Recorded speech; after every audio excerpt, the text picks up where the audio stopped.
Os caçadores de Deus. Minha alma te busca incansavelmente. Tome Tenney. Capítulo 7. O que Deus fez uma vez pode fazer de novo. Faça chover, Senhor. Queremos que Deus transforme o mundo. No entanto, Ele não vai transformar o mundo antes que consiga nos transformar. Pois, em nosso estado atual, não estamos em condições de abalar nada. Porém, se nos submetermos ao oleiro, Ele fará de nós aquilo que Ele quer.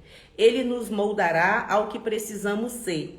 Se nos submetermos ao toque do oleiro, Ele poderá refazer nosso vaso quantas vezes forem necessárias. Ele fará de nós vasos de honra, poder e vida. Afinal, não foi Ele que transformou pescadores analfabetos em revolucionários e cobradores de impostos mal afamados em avivalistas destemidos? Se Ele fez isso uma vez, Ele pode fazer de novo. Quero romper com o padrão de escrever regras para livros evangélicos e pedir que você ore comigo agora. Enquanto lê a primeira página deste capítulo, este livro foi escrito para ajudá-lo a introduzir a presença de Deus em sua vida e em sua igreja. Pode parecer tolice, mas quero que você coloque a mão sobre o seu coração e ore comigo agora. A oração do vaso de barro. Pai, agradecemos por sua presença. Sentimos no ar a possibilidade de estarmos próximos do Senhor. Sentimos que está por perto, mas não estamos perto o suficiente. Venha, Espírito Santo. Se não for agora, quando será? Se não vier a nós, sobre quem virá? Se não for aqui, diga-nos onde. Instrua-nos, Senhor, e lhe seguiremos. Buscaremos sua presença, pois queremos o Senhor. Não estamos buscando nada menos do que a sua presença. Algo está acontecendo no corpo de Cristo. Muitos de nós, e cada vez mais irmãos, já não suportamos brincar de religião. Está se levantando em nosso meio um espírito de batalha, uma ânsia de conquistar territórios em nome do Deus eterno. Sei que recebi do Senhor a missão de colocar minha vida em cidades, chaves, pontos estratégicos, onde sinto que Deus está prestes a derramar do seu espírito. Estou buscando lugares onde Deus está se manifestando. Já descrevi como Deus se manifestou na cidade de Houston. Fiz menção deste acontecimento porque tive o privilégio de presenciá-lo. Fui conduzido por mais de um ano a participar de reuniões constantes de oração em algumas cidades. Coisas incríveis estão acontecendo. Ainda temos um longo caminho a percorrer, mas em cada uma dessas cidades tem acontecido algo de grande significado para este mover de Deus. Meu desejo é ver uma explosão contagiante da presença de Deus, como aquela experimentada por Finney, Edwards, Roberts e outros, em que muitas regiões foram alcançadas pelo reino. Estou em busca de cidades inteiras. Estou em busca de cidades. Não estou mais interessado em só pregar para os crentes nas igrejas. Estou em busca de cidades inteiras, onde há pessoas que não conheçam Jesus. Certa vez, quando estava em uma conferência com Frank Damasio, na cidade de Portland, Oregon, eu o ouvi dizer algo que imediatamente me chamou a atenção. Ele disse que alguns pastores em Portland haviam se unido para fincar estacas em lugares estratégicos. No perímetro daquela região e nas principais fronteiras. Foi um trabalho demorado, porque eles oravam sobre cada estaca colocada, como se elas simbolizassem uma demarcação espiritual. Impelido pelo Espírito Santo, disse ao Frank: se você providenciar estacas, irei às cidades aonde Deus me enviar e ajudarei os pastores a demarcar o território para o Senhor. Então comecei a orar: Deus, mostre-me um precedente para que eu possa compreender o que o Senhor está fazendo aqui. Assim saberei por que colocou esse desejo no meu coração. Tal compreensão me sobreveio mais tarde, justamente na Califórnia, exatamente no lugar onde a corrida do ouro teve início. Quando os garimpeiros encontravam uma terra onde pudesse haver ouro, fincavam uma estaca e assim reivindicavam o território. Alguns terrenos eram mais valiosos que outros, por causa do que havia sob eles. Para reivindicar um terreno, naquela época, era preciso fincar uma estaca no chão. A estaca deveria levar o nome da pessoa e uma breve descrição da área que estava sendo reivindicada. O terreno seria avaliado formalmente mais tarde. Enquanto isso, a estaca era um documento, tão importante quanto uma escritura. Se ninguém reclamasse a terra, outra pessoa poderia remover a estaca antiga, fincar sua própria estaca com o seu nome e as dimensões da terra e dizer: de acordo com a lei, reivindico essa terra. Estou em processo de possessão e ocupação, e essa estaca é a prova de que, por lei, esse terreno é meu. Os pastores e congregações que desenvolveram raízes em uma cidade ou região têm direitos legais sob orientação de Deus para reivindicar suas cidades para o rei, fincando suas estacas no território. Mantivemos nossa fé cercada pelas 4 paredes de nossas igrejas. Agora Deus nos chama a estendermos a fé além das fronteiras de nossas cidades e nação. Ao demarcarmos o território de nossas cidades, estaremos expandindo as paredes de nossas igrejas, e isso nos obriga a encararmos o fato de sermos a igreja na cidade. Um povo sob senhorio de Deus, composto de muitas congregações, de acordo com o modelo igreja-cidade do primeiro século.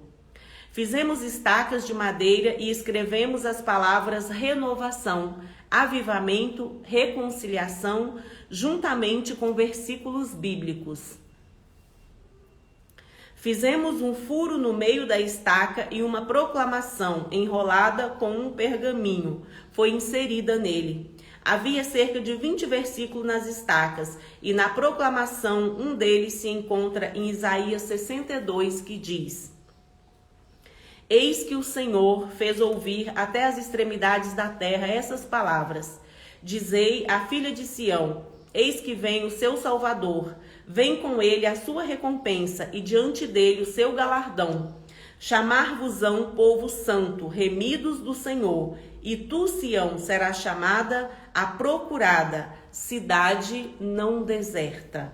Isaías 62, versículos 11 e 12. Arrependimento, reivindicação e resistência. Na proclamação contida em cada estaca fincada no solo das cidades, havia essa declaração feita pelos representantes legais de Deus naquela cidade. Baseado na palavra de Deus, manifestando apoio aos líderes desta cidade, me coloco como representante dos outros pastores que desejam arrepender, reivindicar e resistir. Arrependemo-nos. Pedimos ao Senhor que nos perdoe pelos pecados deste estado e desta região, especialmente desta cidade. Pedimos perdão pelos pecados de corrupção, política, preconceito racial, perversão moral, feitiçaria, ocultismo e idolatria. Clamamos que o sangue de Jesus purifique nossas mãos do derramamento de sangue inocente. Pedimos perdão pelas divisões na igreja, perdão pelo orgulho, perdão pelos pecados da língua e qualquer outro pecado que tenha ferido a causa de Cristo. Nós nos arrependemos e nos humilhamos, clamamos misericórdia sobre a nossa terra, nossa comunidade e nossas igrejas. Reivindicamos. Clamamos pela vinda do reino de Deus, para que sua vontade seja feita nessa cidade. Pedimos em nome de Jesus o derramamento da graça, misericórdia e fogo, para que haja um avivamento espiritual que cubra a comunidade, a fim de que as pessoas se voltem para Deus, se purifiquem, sejam quebrantadas e se humilhem. Clamamos que o destino desta cidade não seja frustrado. Clamamos que o Senhor visite esta cidade, nossas igrejas e lares, que esta cidade não seja esquecida. Clamamos por uma restauração baseada na justiça. Também resistimos em submissão a Deus pela fé, ao inimigo e suas obras, a todas as forças e poderes demoníacos que têm escravizado esta cidade. Resistimos ao espírito de maldade que estabeleceu fortalezas nesta cidade. Resistimos aos lugares obscuros, às obras das trevas, aos lugares onde o inimigo esteja acampado. Clamamos o nome do Senhor para que tais fortalezas espirituais sejam destruídas. E proclamamos nesse dia que esta cidade, especialmente essa região, está agora sob o poder e senhorio do Espírito Santo. Por meio desta proclamação, avisamos a todos os outros espíritos que desde já eles estão banidos dessa terra pelo poder do nome de Jesus. Hoje nos colocamos na brecha e edificamos uma cerca de proteção ao redor desta cidade. Antes de adquirir uma propriedade, ela tem que ser avaliada. Então é preciso que você determine se está disposto a pagar o preço pela possessão da terra. Quando demarcamos nossas cidades como povo de Deus, estaremos declarando guerra ao reinado satânico através de uma ofensiva direta, destemida, sem desculpas ou hesitação. Estaremos dizendo ao inimigo: declaramos diante de Deus e queremos proclamar: vamos tomar a cidade. Veio a mim uma palavra do Senhor a respeito de poços antigos, que se aplica diretamente às cidades, bem como às mais antigas denominações e igrejas. Antes que novos poços artesianos sejam perfurados, Deus vai reabrir ou desobstruir os poços antigos. Gênesis capítulo 26 nos diz que Isaac fez com que seus servos reabrissem os poços que seu pai Abraão cavara, muitos anos antes do vale de Gerar. Embora os filisteus os tivessem entulhado depois da morte de Abraão, Isaac ainda os chamou por seus nomes de origem. Ele encontrou tanta água que teve que pelejar constantemente contra assaltantes filisteus e finalmente mudar-se para Berseba, ou Poço do Juramento. Foi ali que Jacó teve o encontro com Deus vivo e descobriu seu verdadeiro direito de primogenitura no plano de Deus. O Senhor está desobstruindo poços antigos do avivamento nesses dias. Existem lugares onde a glória de Deus permanece como uma poça de água parada, um charco. As pessoas têm que vir ao poço para serem satisfeitas, mas nos padrões que Deus estabelecer. Deus vai reabrir os poços antigos antes de trazer à tona novos poços. Um ano antes de começar a trabalhar neste livro, o Senhor falou ao meu espírito: Vou visitar novamente os lugares de avivamentos históricos para dar outra chance ao meu povo. Vou convocá-los a remover o entulho dos poços antigos para que o novo avivamento seja firmado sobre as fundações do avivamento antigo. Em outras palavras, antes que o verdadeiro avivamento possa irromper nos shoppings ou em outros lugares, terá que começar nos altares de nossas igrejas e fluir dali pelos corredores até atingir o limiar da porta e alcançar as ruas, como cumprimento da profecia em Ezequiel 47. Depois disso, o homem me fez voltar à entrada do templo. E eis que saíam águas debaixo do limiar do templo, para o oriente, porque a face da casa dava para o oriente. E as águas vinham debaixo da banda direita da casa, da banda do sul do altar. Ele me levou pela porta do norte e me fez dar uma volta por fora, até a porta exterior, e que olha para o oriente, e eis que corriam as águas ao lado direito.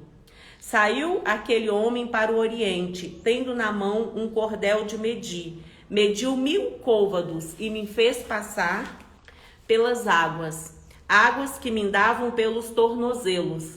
Mediu mais 1000 e me fez passar pelas águas, águas que me davam pelos artelhos. E mediu mais 1000 e me fez passar pelas águas, que me davam pelos lombos. Mediu ainda outros 1000, e era já um rio que eu não podia atravessar, porque as águas tinham crescido, águas que se desviam passar a nado. Águas que se deviam passar a nado. Rio pelo qual não se podia passar. Toda criatura vivente que vive em enxames viverá por onde quer que passe esse rio, e haverá muitíssimo peixe, e aonde chegarem essas águas tornarão saudáveis as do mar, e tudo viverá por onde quer que passes esse rio. Junto ao rio há as ribanceiras, de uma e de outra banda nascerá toda sorte de árvore que dá fruto para se comer. Não fenecerá a sua folha, nem faltará o seu fruto. Nos seus meses produzirá novos frutos, porque as suas águas saem do santuário, e o seu fruto servirá de alimento e a sua folha de remédio. Ezequiel 47, 1 ao 5, do 9 ao 12.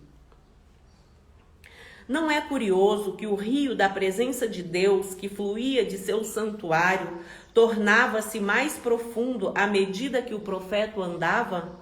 Por fim, Ezequiel já não podia mais tocar o fundo do rio. As águas o cobriam, estavam fora de seu controle. Busco um avivamento que não possamos conter, e sua parte mais rasa será o templo.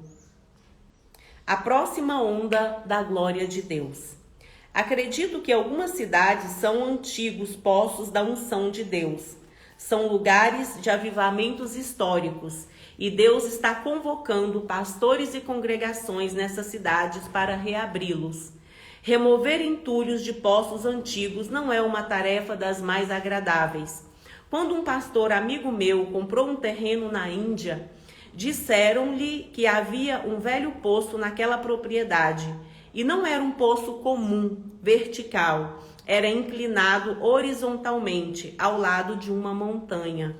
Quando os homens daquele ministério começaram a trabalhar para remover o entulho, encontraram um amontoado de móveis e maquinário velhos e abandonados, em meio ao mato que crescera por ali.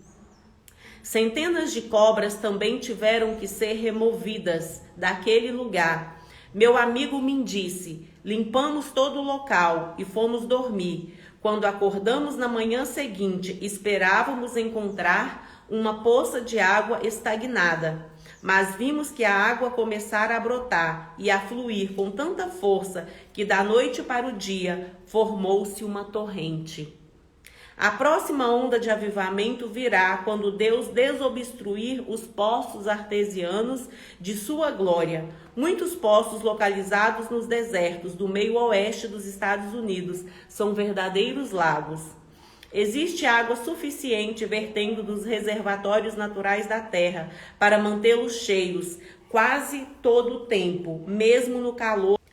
A maioria dos seres viventes do ecossistema desértico se dirige a esses oásis em busca da água de que necessitam para viver. Nos últimos anos, Deus tem desobstruído lugares onde sua presença permanece perenemente. E assim ele tem trazido vida a milhares de perdidos e crentes sedentos. Mas eles têm que ir em direção ao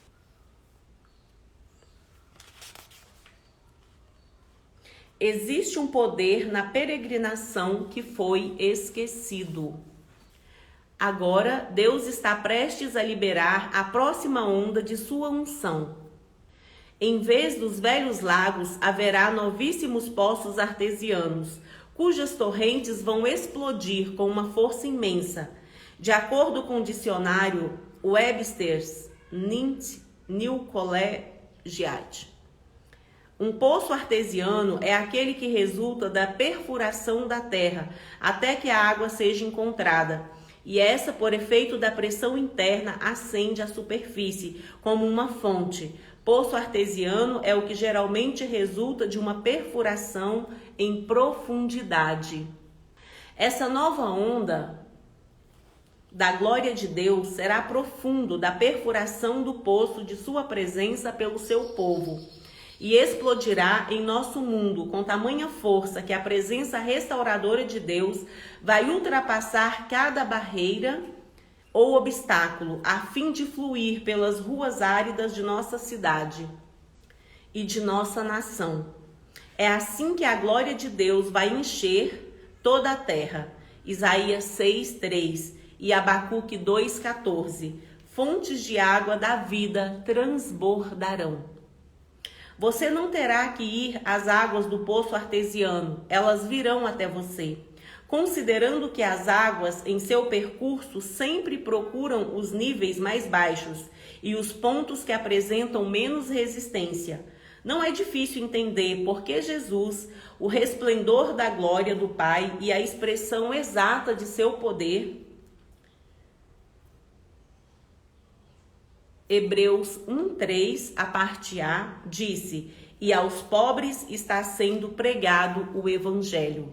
Mateus 11:5. A glória de Deus sempre buscou preencher o vazio na vida dos homens. Em dias vindouros, a glória de Deus vai emanar de onde menos se espera e começará a fluir e encher os que oferecerem menos resistência. E somente ao Senhor será tributada a glória. O Senhor me falou claramente a respeito de sua glória durante um aguaceiro incomum no sul da Califórnia. Nasci e fui criado em Louisiana, um lugar onde estamos acostumados às chuvas. Algumas vezes chovia dias e noites sem cessar, e ninguém se incomodava com isso. Mas na Califórnia é diferente. Quando há chuvas prolongadas, a população sente. Naquele dia, em particular, algo estranho estava acontecendo. Era como se a Califórnia estivesse sendo tomada por uma tempestade, bem ao estilo de Louisiana. Era quase uma tempestade tropical. Em minha terra natal, as pessoas estão preparadas para as chuvas, já estão acostumadas. Valas, bueiros e locais de escoamento foram construídos. A cidade de Los Angeles, no entanto, não estava acostumada àquela quantidade de chuva. Eu estava em uma lanchonete quando o aguaceiro começou. 20 minutos depois, percebi que a chuva não passaria e corri para o meu carro, que estava estacionado na rua. A água já ultrapassara o meio-fio e estava quase na altura dos meus joelhos. Enquanto eu dirigia, dizia a mim mesmo: com certeza eles não têm locais de escoamento ou algo assim por aqui. Não sei até onde a água chega quando chove em Louisiana, mas certamente nunca atinge tal nível tão depressa. Enquanto me encaminhava debaixo da chuva ao hotel, senti a presença de Deus e comecei a chorar. Minhas lágrimas se misturavam com a chuva e senti o Senhor falar ao meu coração. Eles estão tão despreparados para a chuva natural quanto para o desaguar do meu espírito. Eu também virei de repente. Enquanto me preparava para o culto daquela noite, ouvindo as notícias locais, o repórter que informava a previsão do tempo disse algo que me caiu como uma profecia. Ele disse: essa não será a última tempestade. Na verdade, elas estão acumuladas no Pacífico, como se fossem ondas, e virão uma após outra. Ele explicou que a fonte dessas ondas de chuva era o fenômeno chamado El Nino. El Nino, em espanhol, significa o menino. É um termo usado para se referir ao menino de Belém. Aquele repórter não percebeu a profundidade daquelas palavras proféticas. Ele estava falando do menino Jesus, a fonte de todas as ondas de glória que estão prestes a inundar esse planeta. Naquele momento, algo me dizia: sim, Senhor, mande ondas após ondas, se a sua glória, até que literalmente tudo seja inundado. Que seja removido tudo aquilo que não provém de ti. Faça chover, Jesus, reine sobre nós. Geralmente, a lei dos precedentes, que aplica a eventos que ocorrem paralelamente ao mundo natural e espiritual. Minha fome pelo desencadeamento da manifestação da glória de Deus é tamanha que mal posso expressar sua intensidade ou urgência. Minha oração é: Senhor, deixe que a chuva caia. Dessa vez o inimigo não terá bueiro suficiente para escoar as águas. Sua chuva se elevará de tal forma que todos serão tomados pela poderosa onda da sua glória. Deixe que chova, Senhor. Que as fontes sejam rompidas e os poços desobstruídos. Reivindique sua herança. Finque estacas pela cidade. A terra é do Senhor. Ele já fez isso antes, ele poderá fazê-lo novamente. Mande chuva, Senhor.